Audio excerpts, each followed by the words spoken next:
What's good, America? It's Reggie Florimo, a.k.a. Big Flo. Together with my co-host, Oliver Gibson, we make the Big Flo and O Show, home of the hard truth. What's up, Big O? What's going on, man? Man, I can't call it, man. It's gloomy today. Only thing I had to look forward to is Michael Jordan tonight and doing this show with you today, man. So let's have this one to be a great show. Got great guests coming on, so I know you're excited. Yeah, I'm excited because we got a bit of little Oliver Gibson history in the house. One of the guys who was really influential on my career and a man who was partially responsible for me getting my ass to the NFL. So, without further ado, guys, our next guest is a 5-year professional football player, 11-year college football coach, 21-year professional football coach in NFL, most recently with the St. Louis XFL team. Can't wait to ask questions about that. Without further ado, let's get a round of applause for Jay Hayes. Coach Hayes, what's up, baby? Hey, OG, what's up, Reggie? How are you? Man, fantastic. How you doing, move man? to your left a little. I'm good for an old man. I hear you.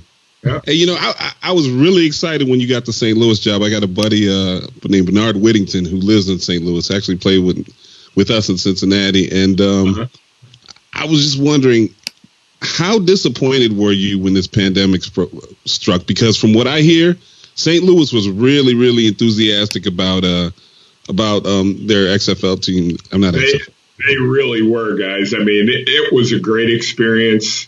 They had sold out the bottom bowl. Hey, sorry to slow you guys down. Hey, I need you to scoot to your right a little bit, Coach. Scoot to your right. Yeah, a little bit more. A little bit more. Okay. There we go. And OG, I need you to go to your left. That's perfect. OG, go to your left just a little bit. All right, there we go.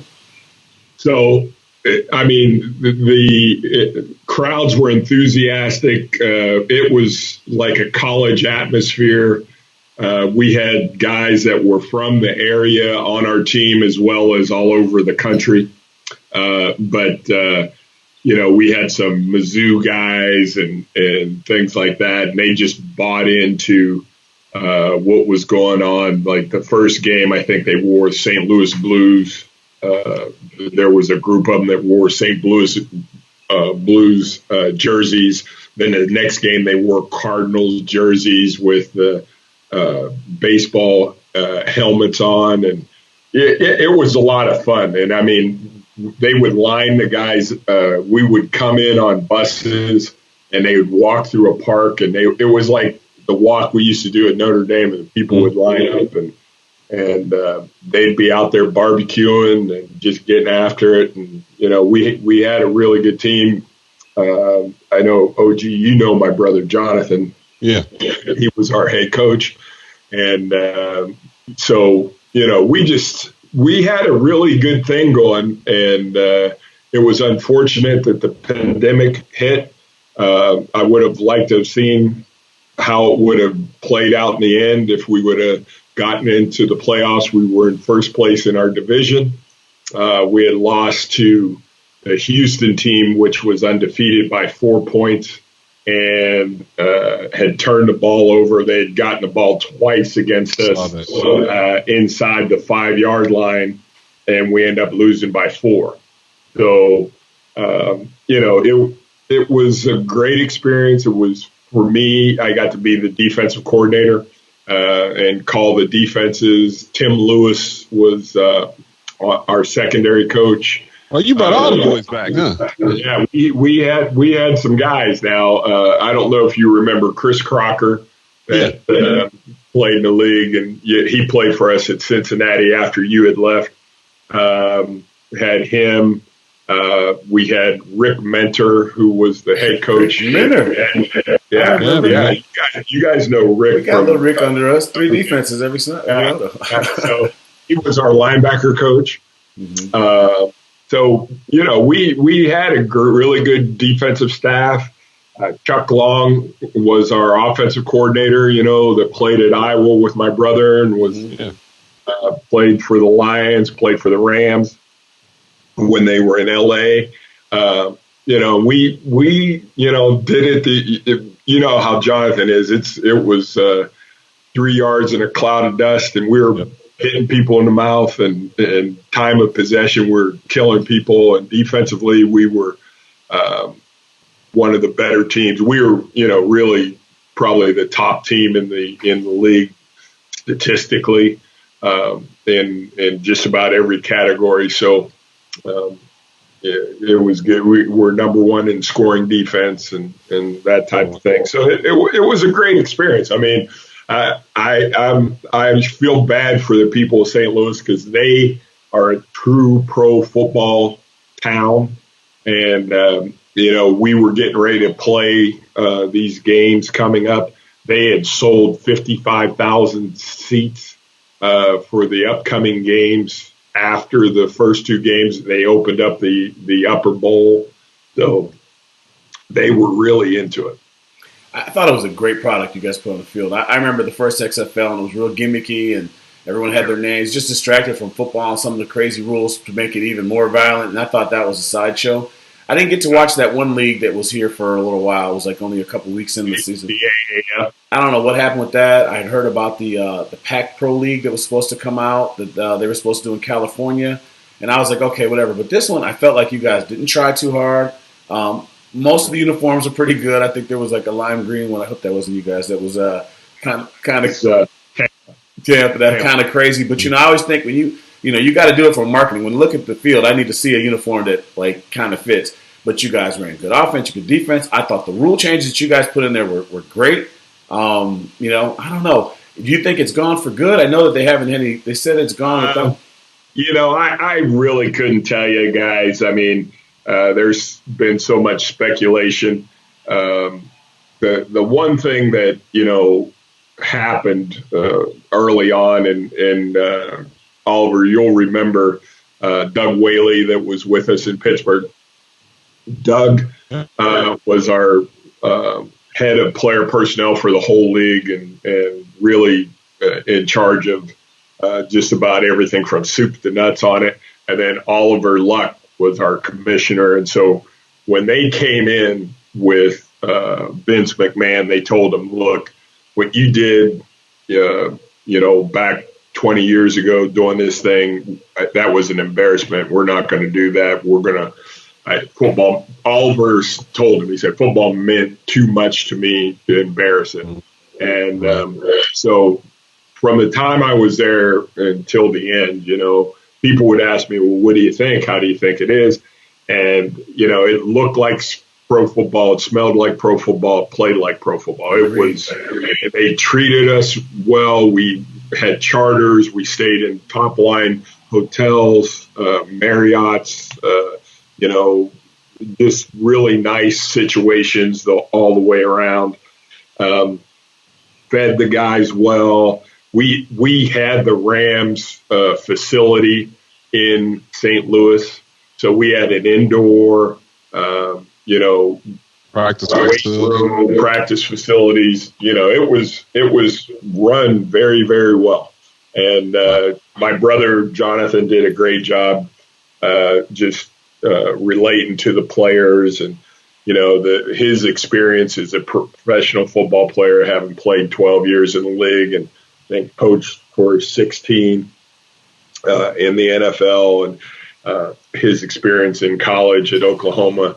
And we had, named off the staff. Our staff was top notch, and most of those guys should be coaching in the NFL. I feel like I still should be coaching in the NFL, but things happen and they are what they are. But, it's just one of those things. And we try to make the most of our opportunity. And I thought we were doing that. That's a good segue to the next question that I've been dying to ask you. What is your opinion of the NFL incentivizing the draft for teams that hire minority coaches? I'm just curious about what a guy like you, who's a veteran NFL coach, what do you feel about that? I don't know that that's going to work necessarily. I've heard different things. People are saying, well, they're talking about the little bit I've seen of it is, okay, they're going to give you an improvement on the third round, on your third round pick. Just for everybody else who's paying attention, if I can interrupt you for a second. So the NFL saying if you hire a minority coach, that you're going to move up 6 spots on your third-round pick. If you get a minority GM, you get 10 spots, and you do get the full 16 if you were to hire both. And then the Rooney Rule is now 2 candidates that you have to interview that are minority, and that's also being extended to the coordinator position. So for people who are listening, I just want to let you know what we're talking about. Sorry, go ahead, Coach. That's fine. Well, so does that mean you're going to go into the second round if you have the first pick in the third round? Yep. I mean, is that what that's referring to? That's what was said. Actually, they made that example. Yeah. Yeah. So if that's the case, then maybe it will incentivize people to do it. But I still think they're going to do what they're going to do, OG. You know what I'm saying? Yeah. It's the argument of people are going to, and it goes back to college jobs, it goes back to NFL jobs. The decision makers are going to hire guys that look like them. That's just how it is. Right. When you look at what happened in the XFL, fortunately, my brother got the opportunity. He and our experience as coaches, his player experience is greater than mine, but, as coaches, he and I, when you look at our resumes compared to some of these guys that have gotten jobs, like, well, what's this guy got that I haven't got to get a job, other than he is not my color. Mm-hmm. And those things have happened. I see that happening all the time. And I think, so it is. They're going to hire who they're going to hire. I don't think giving them a draft pick is going to change. I think it's not going to. Go ahead. It's not going to move the needle one way or another. I think it's a sad state of affairs that in 2020 we have to resort to that, because it should come down to the most qualified applicant. But if you look at staffs, team to team to team, the guys who actually participate in the sport, which is the saddest part. So like you said, GMs are going to do what they're going to do, and they're going to try to find a way around it one way or another. Let's just hope that we will evolve eventually. Yeah, sure. I don't like it. I think that to bribe the coaches into doing it, one thing, I think there's going to be somebody who tries to game the system to do it, and then it's going to just kind of muddy the waters. I think there's so many well-deserving coaches out there that deserve to be a head coach or a coordinator, and now you're going to say, well, or GM, we all know a guy like Lake Dawson who's been, kicking around for a while that, deserves to get a spot. Now he gets a spot, and there's going to be this asterisk by his name. Well, they did it for a draft pick. I don't like it. It's disgusting that we're even having this conversation. It seems like they flirt with new coaches every once in a while, and then they wipe them out as soon as they can possibly do it. So it's too bad. What happened to Steve at Arizona? And it's happened to Caucasians as well. Guys getting a year less to do it. So we're not alone when that goes on. But any coach that gets a job should have the opportunity to have a couple, 3 years. In the old days, you would get 5 years or 4 years. 4 years would be the minimum, but for someone that how these jobs work now, you get maybe 1-2 years, you might be out. So, and it doesn't matter if you're black, white, purple, Right. Yeah. Let's face it, this NFL is, it's not easy to get wins, right? So most coaches, their career is pretty mediocre if you look at it from a success standpoint when you compare it to a college coach. There's very few coaches that had this amazing winning record out there. So there's a lot of average guys that are able to come back year in and year out and coach. Why can't the people who built the league from playing in it be able to be average and still be there? So. Yeah, switching gears a little. I'm sorry. Go ahead, Coach.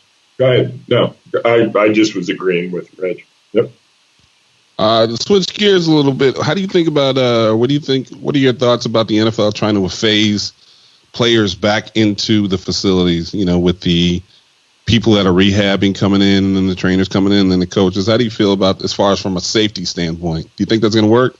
Well, we were in that situation a little bit in the XFL, just on the other end of it. this was the first time I'd ever been in a building and guys were sitting in meetings in masks and wearing gloves, and because and COVID hadn't really hit yet when it was just hitting when we left. But they were saying it was the flu. We had a bunch of flu going around, supposedly, and I never heard if it was COVID or not. Now, we did play the Seattle team, and supposedly a player on their team had COVID when we were playing them. Now, do you know if anybody came down with it on your team afterwards? I don't believe so. They said no, but we kind of left. Yeah, I know. Just kind of butchering. It's. I hadn't heard that. That's interesting. Yeah, but so Seattle did have a player who had it, and that was a hot spot. Seattle was one of the first places that it hit. Coming back into it now, I talked. You guys remember Keith Armstrong? He's over with the Bucks, and I just texted him the other day. I said, "Hey, what are you doing?" He goes, "Oh, we're still not in yet." And I said, "When are you coming in?" He said, "They told us maybe at the end of the month." So I think they need to be smart about it, and it's just like anything else. And you guys are in Chicago. There's a lot more COVID going on there than maybe where I am. It's been in Florida, but it seems like it's not that rampant down here. What part of Florida are you in? I'm sorry. St. Petersburg. St. Petersburg. Across the bay from Tampa. Okay. But it's scary. I mean, just how it is in the facility. I mean, you're in there with guys. You're in the locker room. You're lifting weights. You're touching the bars. You're right. There's no way to be safe with each other on the team. I mean, you got to just continue to wash your hands and hit the hand sanitizer, and maybe guys will be walking around in masks. I mean, this is all going to be so new. Hopefully, it'll be under control and people will be able to play games. I mean, my youngest son is still playing at William and Mary, and he came home. He just graduated, but he's got one more year to play. And I said, "Well, how long are you going to be here?" And he said, "I don't know." Yeah. I said, "When are you going back?" He goes, "I don't know." And I'm in the same situation. My son's playing at Southern Illinois, and he has no idea. They're saying maybe June, but maybe not. You have a son in college, OG? Yes, I do. Oh, that's how old you are, Coach. Oh my gosh! Yeah, he's a freshman. And Reggie, your son is how old? He's a sophomore. So in high school. So he's just still going through his recruiting game. Yeah.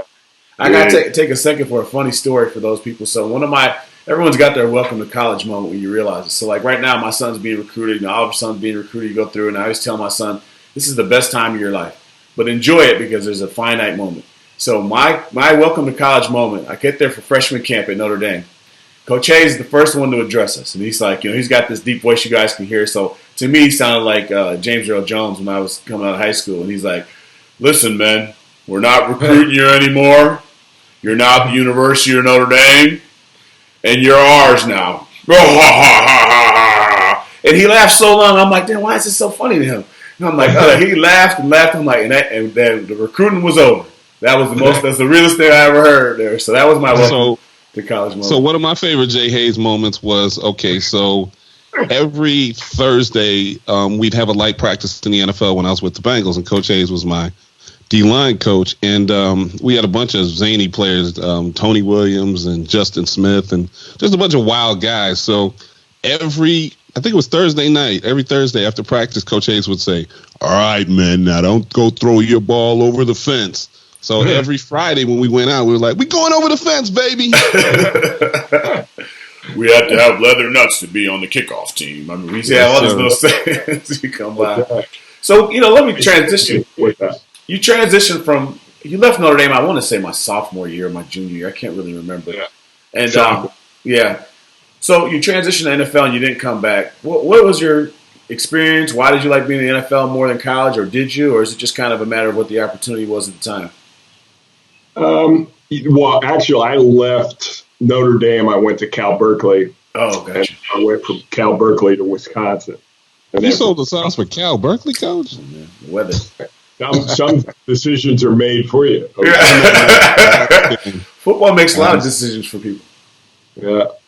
But, hey, it's just coaching. You're going to move around and do things. And I had great memories of all the places I was at, and with all you guys and different guys from Notre Dame, with Cal, with Wisconsin. And it's, going back with guys I played with, it's you run into everybody at different phases of your life. So I don't want to put you on the spot, but what was your favorite school to coach at? Oh, wow. Overall. I had a great experience. We won the national championship my first year coaching at Notre Dame. And that was my first full-time job. I mean, my record for, Coach Holtz's record when I was there was 41-6 in the 4 years I was there. So we did a lot of great things there. I had a great time at Cal. We went to a bowl game at Cal. Wisconsin went to 5 bowl games, won a Rose Bowl. Coached a lot of great players in all the places. It's been an awesome ride, and I can't say that I liked one better than the other. I liked them all. What about pro or college? Did you say you enjoyed college, pro coaching or college coaching better? By the time I got to pro ball, my kids were of the age. It helped me to be a pro coach because I got to do things with them a little more. Where in college, you never stop. I mean, you just never stop. Once the recruiting cycle is over, it starts again. So you'll have signing date, and then the next weekend you're bringing in junior day. I mean, it never stops. My friends that are still involved, you guys remember Brian White, and who are still college coaches. They have like 2 and 3 phones, and they would come visit places, other guys, and they would be constantly texting and FaceTiming and just everything, talking to players constantly, trying to get them to come. And it started even earlier now. My children, my oldest boy, Jesse, played at Wisconsin. My daughter played basketball at Lafayette College. She was a Division I basketball player. Congrats on the great debut, by the way. Thank you.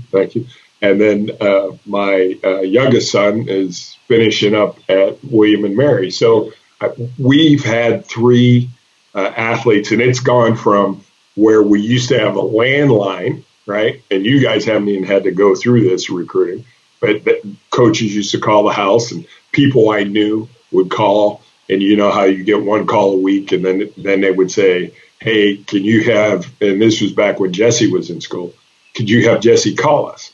So, people were friends of mine. Kirk Ferentz at Iowa, who I've known since before I was even coaching, called and said, can you have Jesse call? So I said, Jesse came home. I said, Jess, Coach Ferentz wants you to call. He was like, no. I said, what do you mean, no? He said, I don't like talking on the phone. And these kids today don't like talking on the phone. They'll text you, maybe. Right. Or they'll, and I don't even know all the names of the stuff, but they'll Snapchat you or Instagram you. Or FaceTime. That's right. They don't like to call. They'd rather FaceTime. That's weird. But they don't like talking on the phone. So I'm like, no, you need to call Coach Ferentz at Iowa. Jess. He's like, I'm not calling him. Now we ended up eventually going on a visit there and everything, but he picked Wisconsin mainly because, he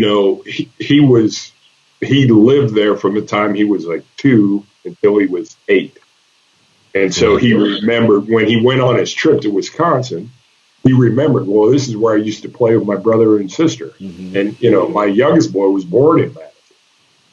So, just all that stuff. So all the places that he ended up looking at, he compared to there, and he ended up going there. And, it worked out for him. He graduated, he played, and there's bumps in the road. And I just tried to tell my kids, I said, look, I've gotten up at 6 and 5 in the morning to go work out and do all this stuff. My time is over. This is on you. If you want to do this, this is what it entails. And, everybody, it's like Mike Tyson says, everybody got a plan until they get punched in the face.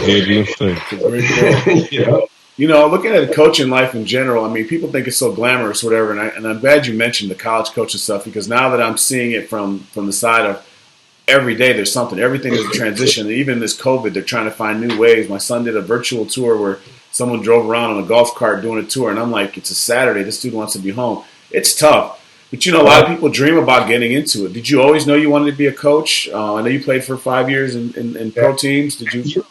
Actually, Reggie, even before I played organized football, when I was a kid, my mom used to take us to Carnegie Mellon in Pittsburgh. I used to have piano lessons every Saturday, and then I'd have like music theory and all this stuff, right?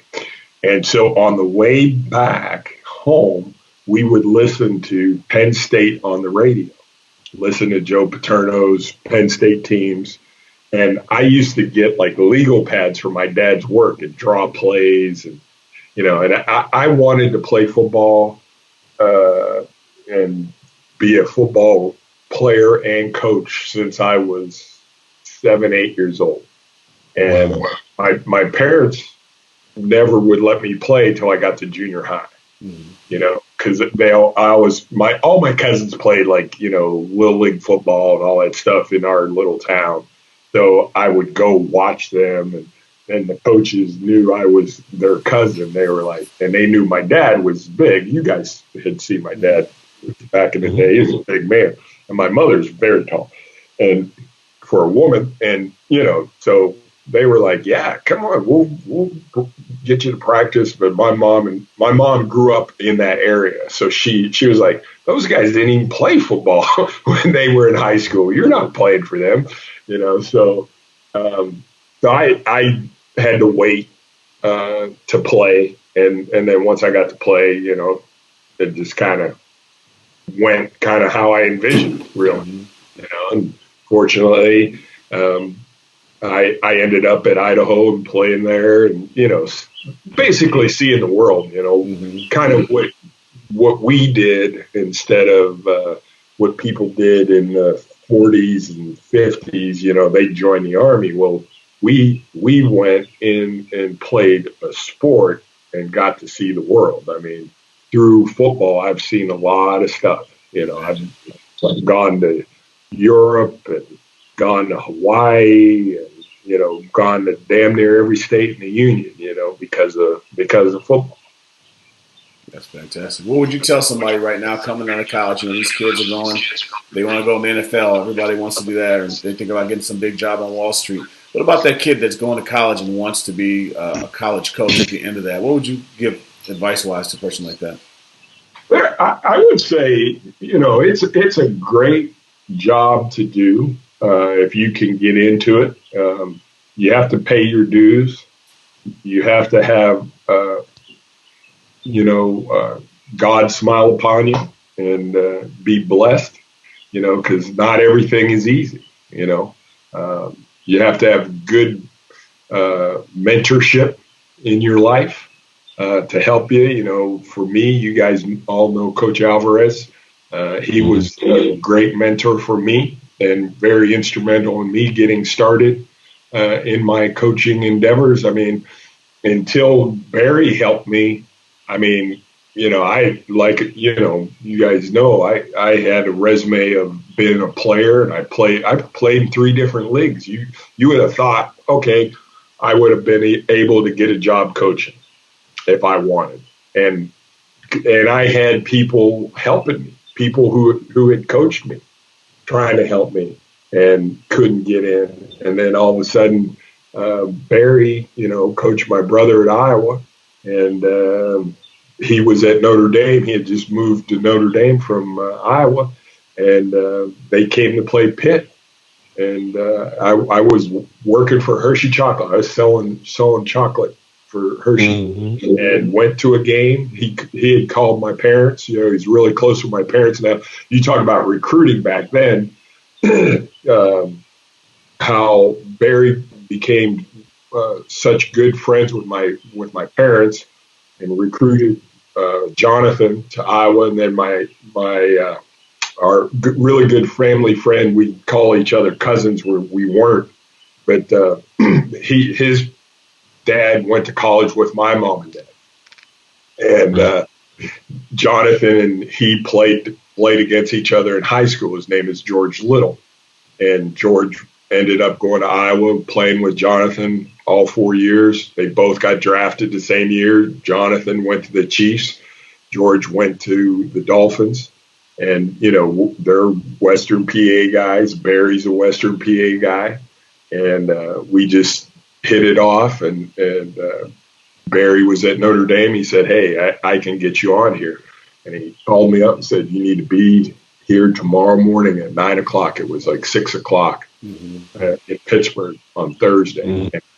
I drove to South Bend, talked to Barry for about 10 minutes, went in and talked to Coach Holtz, and then he tried to talk me out of being a coach. Sounds like Coach Holtz.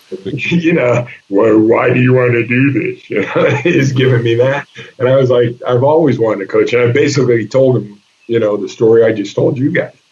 And he told me, he said, okay, we'll come back in the summertime and I'll hire you as a GA. So I came out of the meeting, and Barry said, what did he say? And I said, he told me he'd hire me and come back in the summer. He goes, bullshit.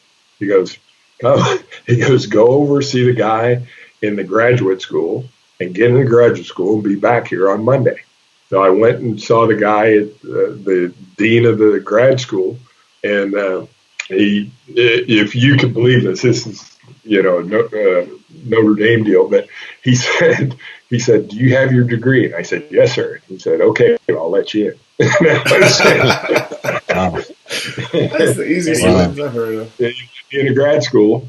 And so I drove home, I quit my job, I packed up, I had a little pickup truck, I packed up my pickup truck, and I drove to South Bend. I was there the next Monday.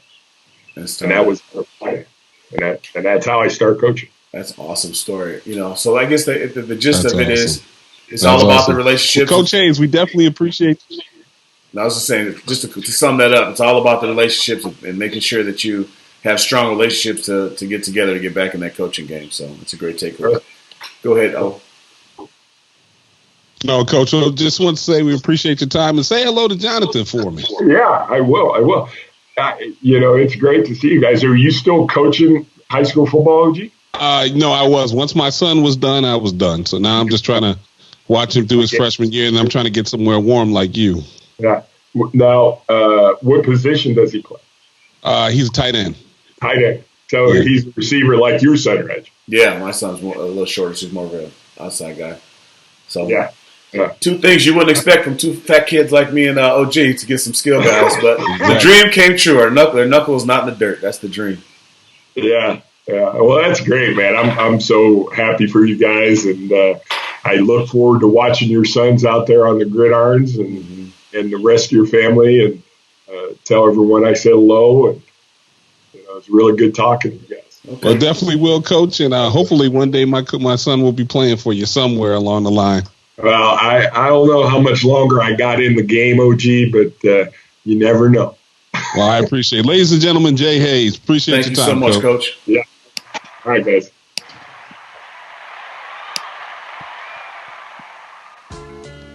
But now We're good. Thanks. All right. Talk to you. Bye. What you done